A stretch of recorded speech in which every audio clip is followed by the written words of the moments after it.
आठवा श्री गणेशाय नमः। जय जयाजी सुखधामा, जय जयाजी परब्रह्मा, जय जय भक्तजन विश्रामा, अनंत वेशा अनंता, राजे निजाम सरकार त्याचे पदरी दप्तरदार, राजे रायबहादर शंकरराव नामक, 6 लक्षांची जहागिरी त्यांप्रती सकल सुखे अनुकूल असती, विपुल संपत्ती संतती काही कमती असेना, परिपूर्व कर्म अगाध तया लागला ब्रह्मसंबंध, उपाय केले नानाविध परिबाधा न सोडी, संबंध बाधा म्हणून चैन न पडे रात्रंदिन, गेले शरीर सुकून गोड न लागे अन्नपाणी,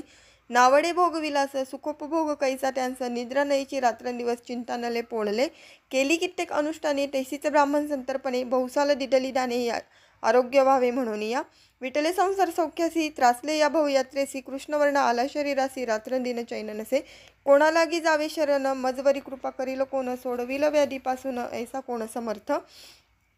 मग गेला एक विचार, प्रसिद्ध क्षेत्र श्री गाणगापूर, तेथे जाऊनी अहोरात्र दत्त सेवा करावी, सेवा केली बहुवस ऐसे लोटले 3 मास, एके रात्री तयांस स्वप्ने दृष्टांत झाला, अक्कलकोटी जावे तुवा तेथे करावी स्वामी सेवा, यतिवचनी भाव धरावा तेने व्याधी जाय दुरी, तरी ते तेथेच राहिले आणखी अनुष्ठान आरंभिले, पुन्हा तयासी स्वप्न पडले अक्कलकोटी जावे त्वा,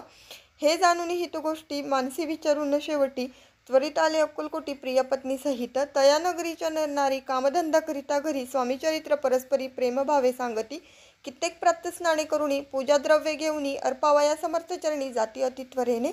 इति श्री स्वामीचरित्र सारामृत नाना प्राकृत कथासंमत सदापरिसत प्रेमळ भक्त अष्टमोध्याय घोडा श्री स्वामी चरणारविंदार्पणमस्तु. इति श्री स्वामीचरित्र सारामृते अष्टमोध्यायः. श्रीरस्तु.